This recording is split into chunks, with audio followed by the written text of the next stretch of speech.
Hello, hello, hello, guys. This is Tara Cull from Architecture Talk Tank. Today, my guest is Tara Cull. I'm really excited to have her here and to find out a little bit more about what she's doing, because another really interesting agenda and a point of view onto architecture industry.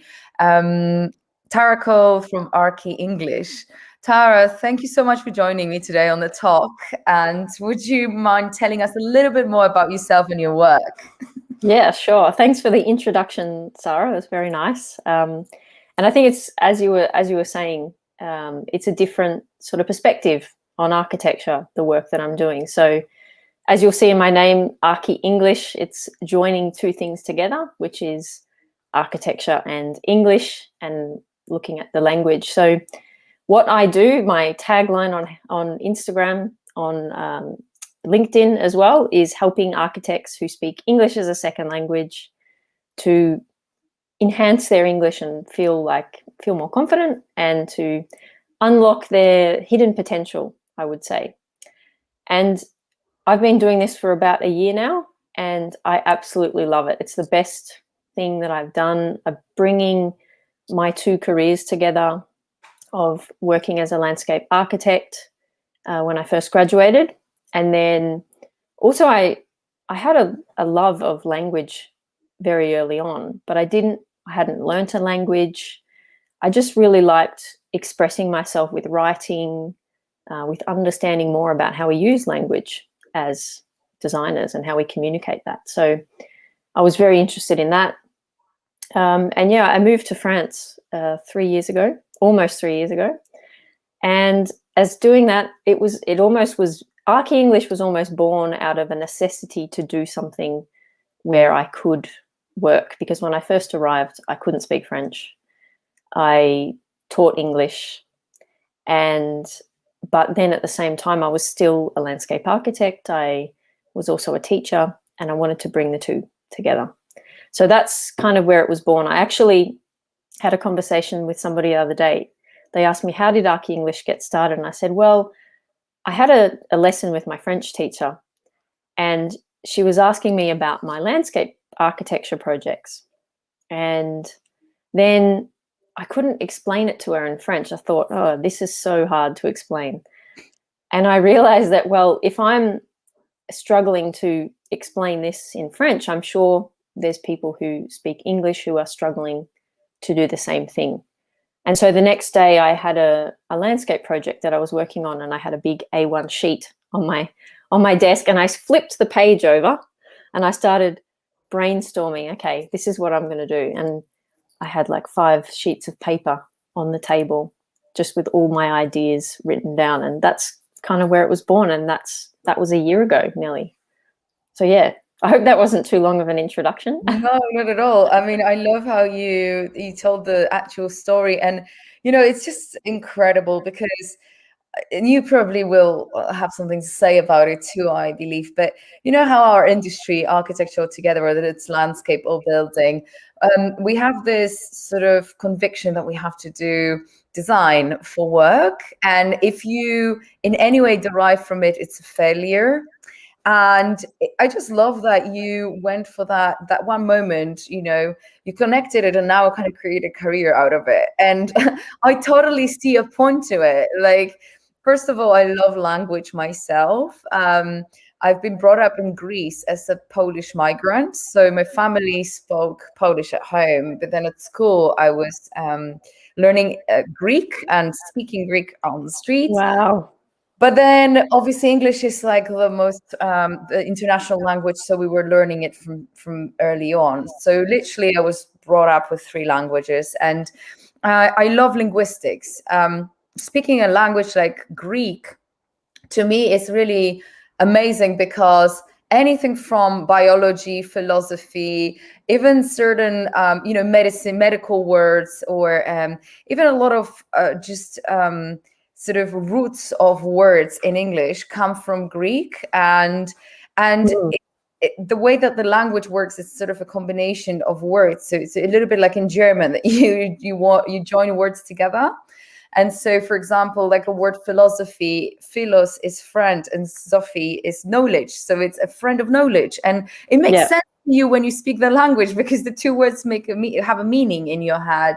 And so I love that, you know, I really love linguistics, and to be able to sort of, is it called entomology or what is the Well, now nomenclature? you're testing me. I don't know. Sorry, I didn't mean to. I just don't want to use the wrong word for what I'm trying to say. But there's a word that describes basically the science of the origin of the word of words. Oh yeah. I can't even think now. The point being Etymology. that I actually love sometimes to find out where words come from, you know, originally. And yeah, that's just sort of always been there. And so I completely understand how you feel the passion for the two, because I kind of have that too. And I love the fact that you combined it, because traveling the world, I've learned also Spanish as a fourth language, and that was really through like in my already adult years. So I had to like rewire my brain again to learn a new language then. And what's really interesting is that I did go into, well, I learned a lot from real life experiences, but I have had to go through all this this phase of sort of learning, maybe not in a school setting, but this more interactive way to learn, to remember words. And I know that it's really interesting when you are actually surrounded by people that share your interests, because specifically when I was learning or share your interests, or actually like surround you in the most immediate environment, right? So when I was learning Spanish was when I already moved to Guatemala, and I was working for a charity there doing construction projects, and I actually learned from builders and architects that were surrounding me, and they didn't speak English. Oh wow! So you had to. It was tough, but I learned all the vocabulary, like the architectural vocabulary there. So like literally, like sort of it combines again, you know, how you have a vocabulary of your own practical experience and architecture in a different language because you used it or worked in that language. Yeah, exactly. Similar story, and I see how that could connect, and I think I would love to learn maybe French. Maybe you can teach me French. Well, architects I'm trying to improve my French. So once I get up there, then maybe I can start teaching people architectural French, for example. That would be awesome. Yeah, I definitely want to learn French. It's a great language to learn, actually. At the start, it was quite challenging, but you know, I'm getting there now. So I thought it was really interesting listening to you speak about that love for language as well, because I think as architects and landscape architects or designers even, language is such a big part of what we do. And it's so important. It's almost, you could have two disciplines within architecture, the communication aspect, or the oral communication, and then you've got the design communication. And also, if those two don't come together well, your design can fall apart. So it's really important that we understand what are the best ways to communicate, and how can we make those two come together in a better way. And you know, when I first was working as a landscape architect, I worked in Melbourne, and I had a lot of colleagues who came from overseas, and I could see that their struggles sometimes were with aspects of the communication that were challenging, like emails or being able to present designs to the client. And often what happens is they're not considered for that aspect of the project because it might be too challenging for them, or they're not really thrown into that situation because they don't want to put them in a scary situation. So I really saw that, and I had been thinking about that a lot since moving to France, because I had felt that I was in that situation as well. And I thought, okay, I want to try to put them together, see what happens, and hopefully it helps somebody. And it has, and it's amazing. And I love working with people to be able to bridge that gap for them and to help them. And I guess the style, and also I love what you were talking about with when you went and you were speaking Spanish with construction on the construction site. Like, that is the best way to learn a language, and to be in the midst of learning is the best situation. And so I often find that with a lot of the people that I work with, they're like, oh, I can't believe that somebody like you exists. Like, this is so good because you're bringing two things together. And I almost think, why don't more people do this, where they bring the language and also the vocabulary and learning in the context of what you're learning, because that's when you learn the most. So Absolutely. I just feel like it's so important to have that available to some people. And I think we're kind of going through a bit of a revolution maybe now, where there's a lot more teachers who are understanding that and offering that to different niches. So not necessarily just architecture, but science, medicine, trying to bring English teaching or language teaching to a topic or a subject. So yeah, and it's amazing being able to really delve much deeper into the language as well. So you would know yourself that language is not just about the vocabulary or about the words. It's about how you say it. It's about how you come across, or that sort of. It's so much deeper than just the names of all the parts of the building or the parts of the window, for example. Yeah, those things you can read in a book, for example. Yeah, it's true. And I think a big part of it is communication, the moment when you find yourself in a more advanced conversation and you actually understand and can respond back. It's such a gratifying moment, really, because you feel a part of something bigger, of another culture, another tradition, and also a part of a different joke, like a different way of thinking, structuring sentences. It's as if you out of a sudden awaken another part of your brain. And it's, I don't know if you've seen ever a movie called Arrival. It was about aliens into the planet, and their spaceships were in forms of huge eggs just hovering in the space. But that was probably the best linguistic movie I've ever seen. The movie evolves all around the main actress being a linguist specialist and getting hired by the FBI or whatever, these forces, to communicate with the aliens.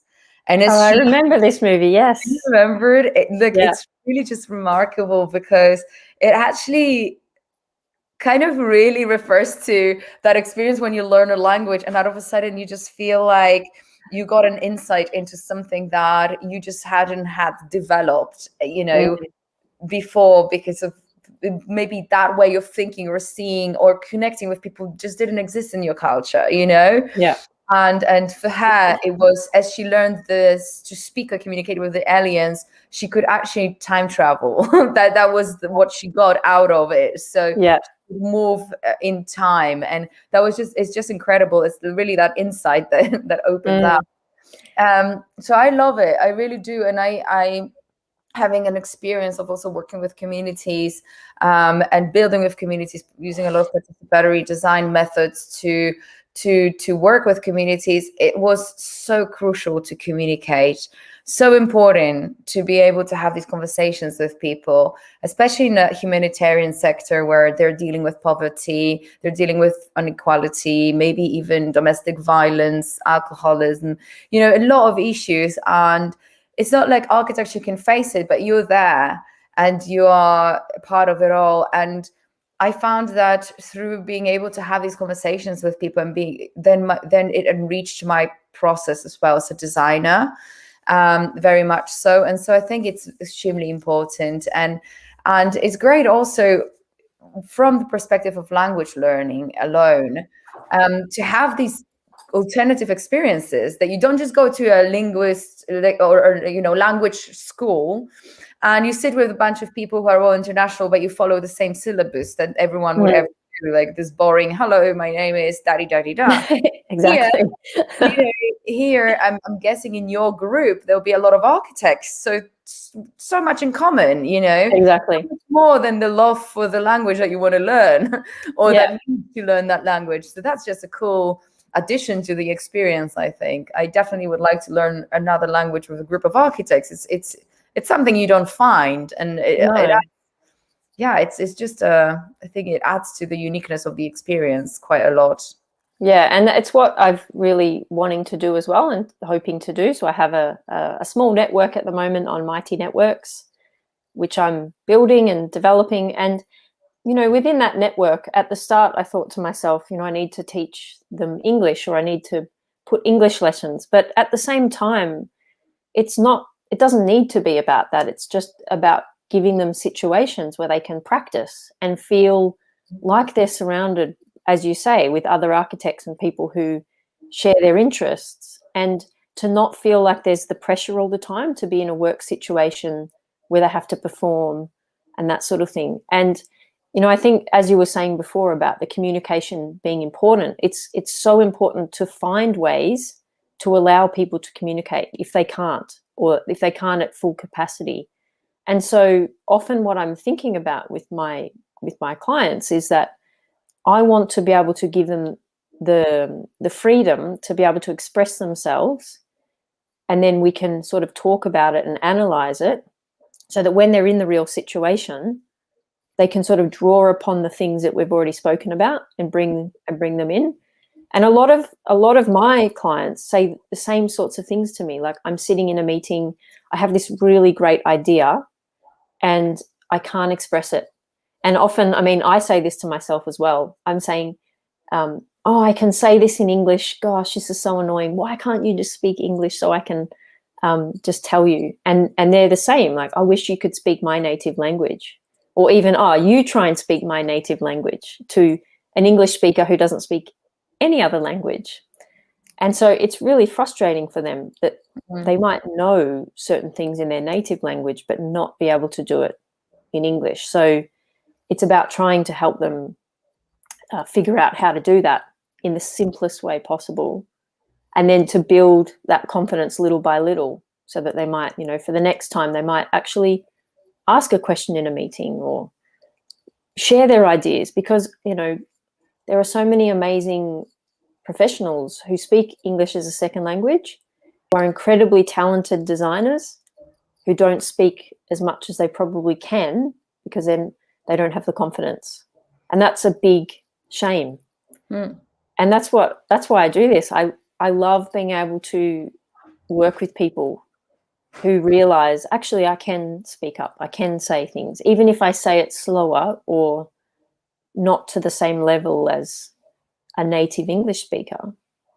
But, and you probably feel like this too, I think the more that you travel and the more countries you live in and the more things you're exposed to, the more you just open your eyes up to other experiences. And I think sometimes people who have lived their entire life in a country just speaking one language don't necessarily understand that. And so also part of what I like to do is explain to people, or to bring to open their eyes to the fact that, you know, you're working with people who are in these situations. It's difficult for them, and you've got to kind of cut them some slack or help them out somehow.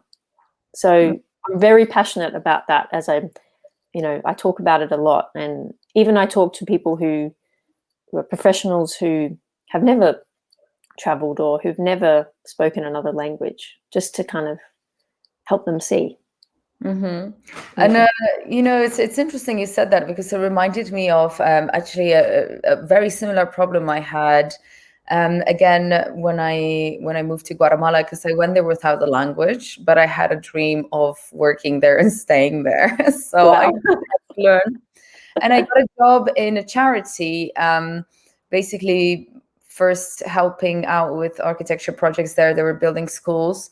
And a lot of the projects that they were doing were concrete building, the traditional cinder block construction, which, it's not super well thought through in terms of the design and the material selection.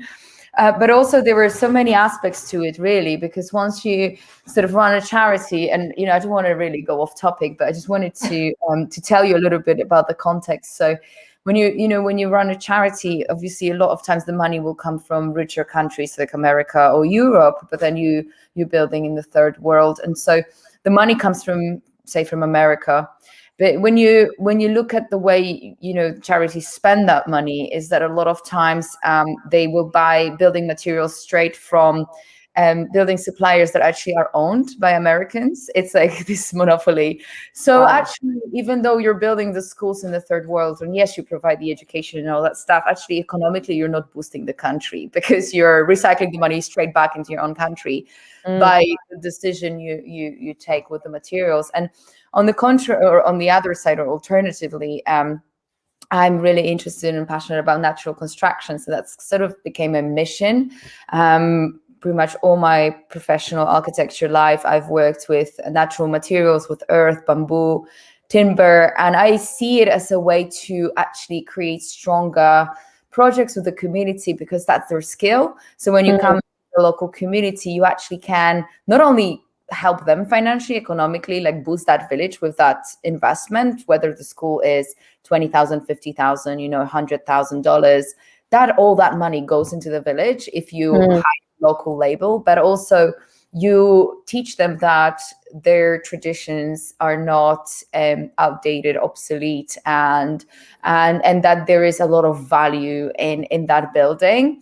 And I think that we have the technology and knowledge right now to build also better. So I really was facing that issue somehow when I got involved with the project. And I remember the first time when I spoke Spanish, I just kind of had to blurt it out. Was I went to look over a construction site, because they started to dig for foundations, and bless them, you know, they had the plans. And the building was obviously sort of rectangle or square, but definitely had the straight 45-degree, 90. Wait, oh my God, I'm 45. 90 degrees. 40, yeah. 90 degrees. Oh my God, 90-degree angles. I'm such a, yeah. Anyway, so 90 degrees. Are you an architect or? Yeah, exactly, right. To be honest with you, I've been on calls today 6 hours nonstop, so I think like my brain's not really quite there. I was speaking English to people outside before, and I'm like, oh, what country am I in again? There you go.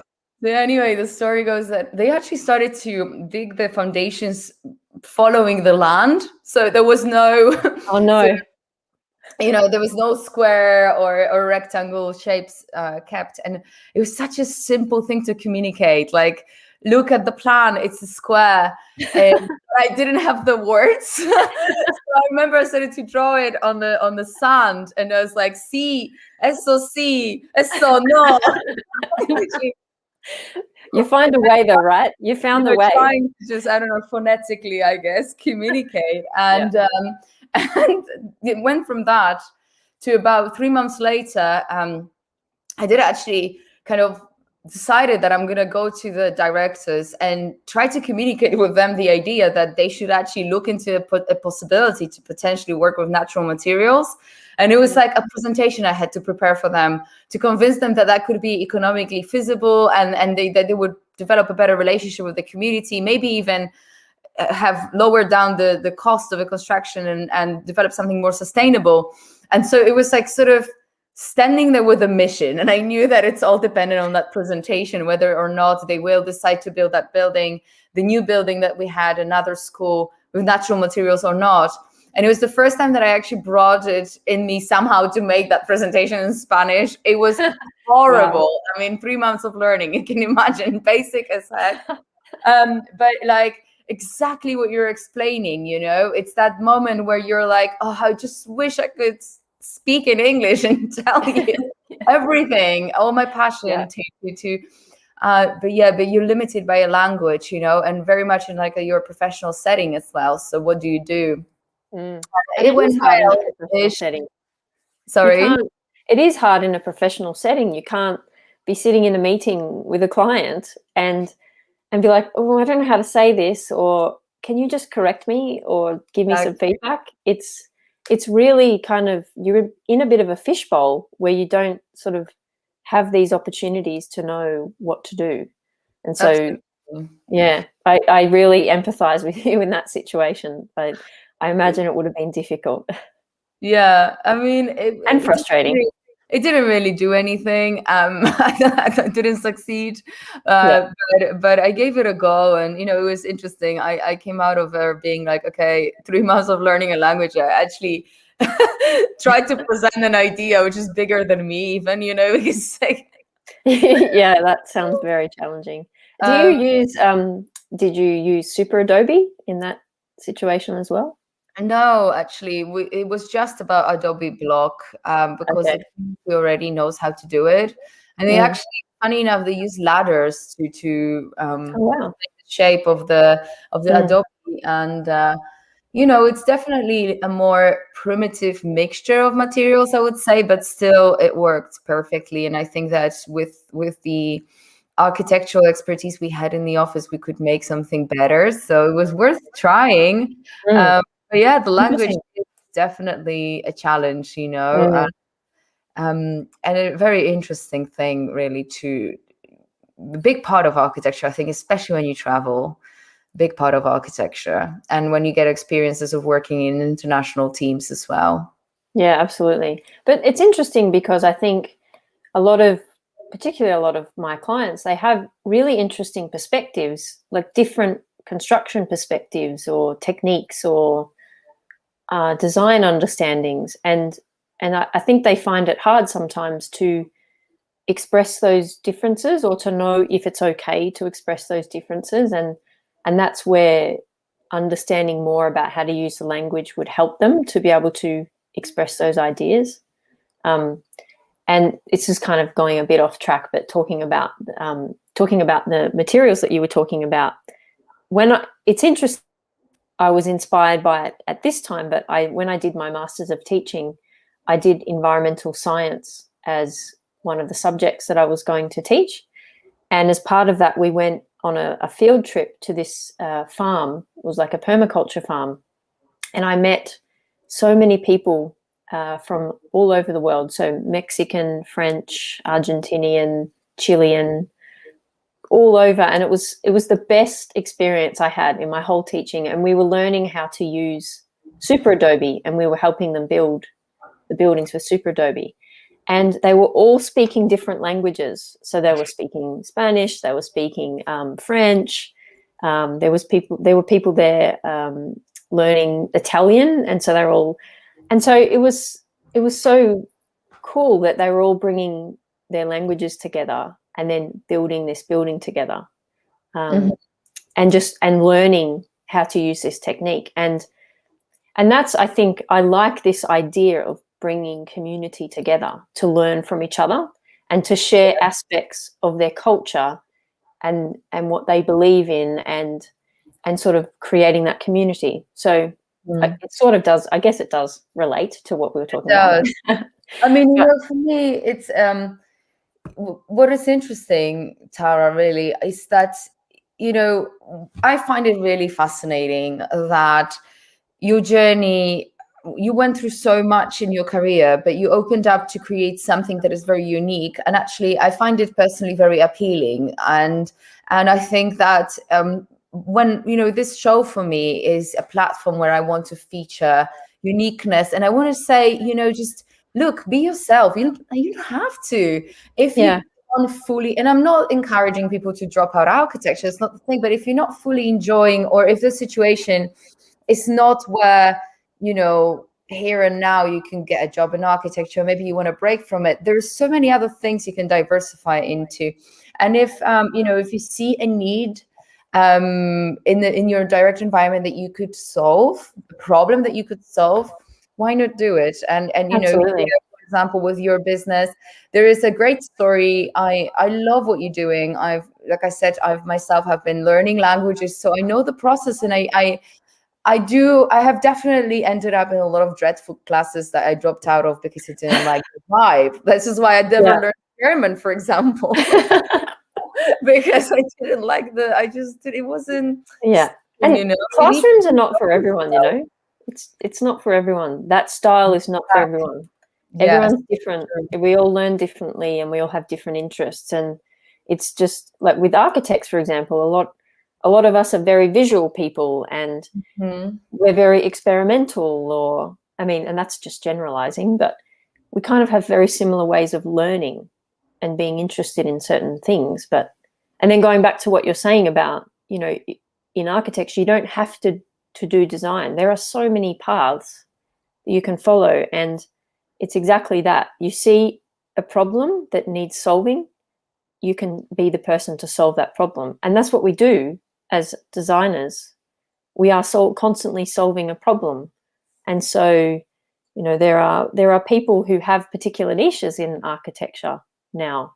So you have lots of people who are writing blogs. You have people who are just doing portfolio reviews, helping people find jobs. So many different niches that we need, because architecture is so diverse compared to what it was 20 years ago as well. It's not just, you're not just an architect as well. You've got so many different paths, like BIM managers, architects, lots of different styles of architecture. So yeah, it's interesting. It is, absolutely. And we have a comment here, which I think is really interesting. Francisco Fuentes says, I suppose design is a bit of its own language. And isn't that true? You know, that architecture design is a language because it's a form of communication between, between the user through the experience, actually, and the creator, or maybe between the outside and the inside, you know, the nature and the interior. There's so many different things that you can create a communication between through the use of architecture. Absolutely. So it's just a very interesting thing, and it's very creative, still a very creative field. I think learning a language, definitely very creative. And yeah, and I think too, it's not just the language itself, it's the communication. So, you know, the ways that you communicate something to a client, for example, could be the difference between them saying, yes, I want you to build and design my house, or no. And so it's like this very complex thing. And this is what I love talking about with people, because if you speak in a certain way to somebody, it can mean something, as opposed to, you know, speaking in another way. If you, and particularly if English is your second language and you haven't worked in the environment for long, you can be quite direct, but not really realize that. And that can have an impact. And then the people, your audience, don't necessarily take that into account all the time. So it can be so complex, very complex. Yeah, and absolutely. I feel very grateful that I have come to France to realize all these things. And I don't think if I hadn't have come to France, I wouldn't be doing this. So I'm so thankful that I was being put into this situation where I can do this. And I think I was telling you about Emilie Wapnicke, or Emilie Wapnicke, I don't know how to pronounce her name, who did the TED Talk about being a multipotentialite. And I think architects or designers are multipotentialites. We have a lot of interests. And as a landscape architect, you know, I have interests in plants, in design, in art, community, lots of different things. And so it makes sense that for me, it was about bringing all those things together and seeing those intersections, and where are these little nuggets of inspiration that can create innovation. And that's what we do. So absolutely. And I think that whoever has ever traveled to France can agree that French people need English lessons, because all in all, they don't really speak English too well. You know what? I think they don't like to speak. So we don't really know how well they can speak, because they don't like to speak French or English as much. So yeah, it's on a whole, yes, you're right. A lot of people don't like speaking English in France. So, yeah, but it's definitely a very needed tool. So that's just amazing that you're doing this. So where do you live? Are you in Paris or? No, not in Paris. I don't think I could live in France if I lived in Paris. Yeah. I live in Montpellier, which is in the south. So it's very close to the beach. Yes. So summer is beautiful. Montpellier. I feel like I'm always on holidays. And it's a very medieval city, so the center of the city doesn't have any cars. So it's really nice to walk around and see all the old buildings. It's a really beautiful city. Wonderful. Yeah. That's great. Yeah. Well, that's just amazing. So, if any of the architects that are listening in want to find out more about your English lessons for architects, where do they find you, Tara? Well, they can come and find me on LinkedIn. So I'm pretty active on LinkedIn. I like to talk to people on there. Or they can find me on my website, which is akienglish.com. So pretty easy. Excellent. Yeah. Excellent. And you have classes there that people can acquire and sign up for? Yeah, so I have my one-to-one coaching. And then I also have my Mighty Networks community. So if people want to come and join the community, they can come and see what it's all about. I've only just started it, so it's very small, but you know, it's growing and we're all there for each other. So that's the main thing. But yeah. Absolutely. Well, thank you for the chat today. I really enjoyed learning more about what you're doing, and it's great. It's great that you think what I'm doing is good. I do, and I really support that. I think it's just there's definitely, from a business perspective and a needs perspective, for sure. I think that it's just a great example, and I hope it inspires people to understand that all these business ideas are a part of who you are already. You don't have to go outside of yourself to look for what could you do to make money. You can combine your interests and what you're doing to or what you want to even explore to solve a problem for someone. That's really what it is. Give value. And and I love that. I think that that's exactly what you're doing. That's why I support it. And thank you for sharing your story and joining me on this talk. You're welcome. Thank you very much. I had a great time. Brilliant. Thank you guys as well for tuning in. Thank you for your comment. And I'll see you all soon. Bye, guys. Bye.